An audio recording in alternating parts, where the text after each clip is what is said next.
لوگوں سے عزتیں تلاش کرتے ہو تو وہ کیا تمہیں عزت دیں گے؟ وہ تو کل اچھا کہتے ہیں، پرسوں برا کہنے لگ جاتے ہیں۔ لوگوں کے سامنے گڈ بک میں آنا چاہو گے تو وہ تو سویرے تمہارے بارے میں کچھ کہیں گے، شام کچھ اور کہیں گے۔ اپنی روحانی زندگی آباد کریں، اپنے مسلح کو وقت دیں، اور دنیا سے چھپ کر اس موبائل کو بند کر کے اور اپنے آپ سے بھی چھپ کے اور تنہا ہو کے چھپا کے سارا کچھ اپنے آنسو اپنے رب کی بارگاہ میں پیش کریں، اس کے حضور حاضری دیں۔ سنو نا ترمذی کی حدیث، اور اسے یاد رکھنا، نبی پاک علیہ السلام نے فرمایا اپنے دکھ لوگوں کے سامنے نہ بیان کرنا، سیٹھوں نوابوں کو نہ بتاتے پھرنا، دنیا داروں کے سامنے جا کے نہ رونا کہ میں تکلیف میں ہوں۔ فرمایا اگر دنیا داروں کو دکھ بتاؤ گے رب تمہیں کبھی غنی نہیں کرے گا۔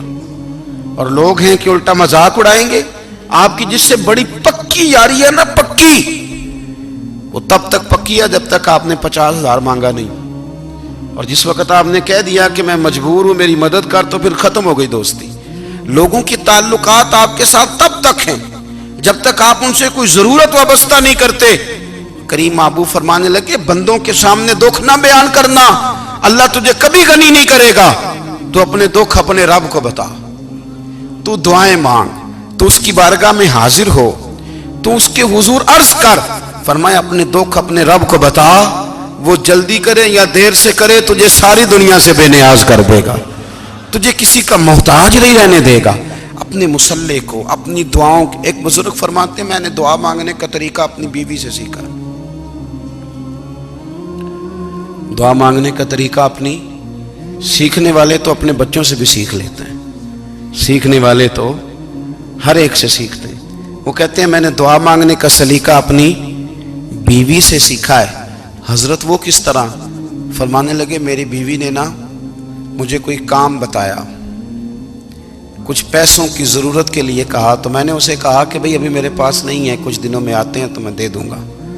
عورتوں کی عادت ہوتی ہے وہ بار بار یاد کراتی ہیں، 2-4 دنوں کے بعد پھر اس نے کہا حضرت وہ میں نے کہا تھا کچھ پیسے، میں نے اسے کہا کہ ابھی میرے پاس نہیں ہے، کچھ دنوں میں ملتے ہیں تو میں تمہیں دے دوں گا۔ اس نے کچھ دنوں کے بعد پھر کہا حضور وہ میں نے کچھ پیسے کہے تھے۔ فرماتے میں نے ڈانٹ دیا، میں نے کہا کہ کیا تو روز مجھے شرمندہ کرتی ہے، کہا نا میرے پاس نہیں ہے، ہوں گے تو دے دوں گا، تو روز یاد کراتی ہے۔ فرماتے ہیں اس نے پہلے تو میری ڈانٹ کو سہا، پھر میرے سخت جملوں نے اس کی آنکھوں میں آنسو پیدا کر دیے، پھر اس نے اپنے آنچل میں اپنے اس دکھ کو سمیٹا، اور پھر اس نے ایک جملہ کہا تو میں رو پڑا، اور مجھے اپنے رب سے مانگنے کا طریقہ آ گیا۔ مجھے کہنے لگی حضرت جی آپ نے ڈانٹ دیا میں نے سہ لیا، پر آپ ہی میرے شوہر ہیں، بتائیں نا آپ سے نہ کہوں تو میں کس سے جا کے کہوں۔ فرماتے ہیں میں رو پڑا، اور میں کھل کے رویا، اور میں تڑپ کے رویا، اور پھر میری سسکیاں بند گئیں۔ تو مجھے کہنے لگی آپ کو کیا ہوا؟ میں نے کہا مجھے بھی دعا مانگنی آ گئی ہے، جب میں اسے کہوں گا نا اللہ تو ہی میرا رب ہے، میں تجھ سے نہ کہوں تو میں کس سے جا کے کہوں؟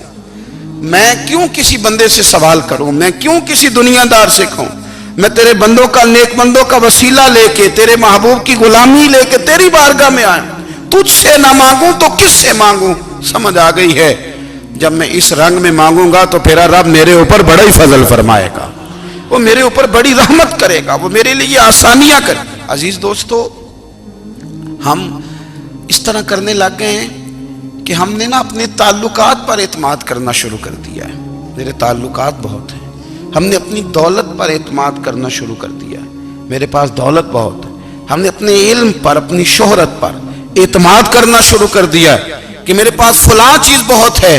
یاد رکھنا جب بے نیاز اپنی صفت بے نیازی دکھاتا ہے تو بڑی بڑی دولتوں والے مجبور نظر آتے ہیں۔ بھائیو جب انسان کا رشتہ اپنے مالک کے ساتھ ہوتا ہے پھر تو غم بھی کچھ نہیں کہتے، پریشانیاں بھی کچھ نہیں کہتی، پھر تو زندگی صبر والی، پھر تو زندگی توکل والی، پھر تو زندگی بھروسے والی، پھر انسان اپنے آپ کو رسوا نہیں کرتا۔ دنیا داروں سے امیدیں اس کی ختم ہو جاتی، امیدیں اللہ رسول سے لگا لیتا ہے، مضبوط ہو جاتا ہے، مضبوط، طاقتور ہو جاتا ہے، خوددار ہو جاتا ہے، باوقار باعزت ہو جاتا ہے۔ حضرت بہلول دانا رحمت اللہ علیہ بیٹھے تھے تو ہارون رشید حج کر کے آ رہا تھا، تو رستے میں حضرت شیخ سے ملاقات ہو گئی تو السلام علیکم کے بعد کہنے لگا حضور کوئی حکم ہو تو بتائیے گا۔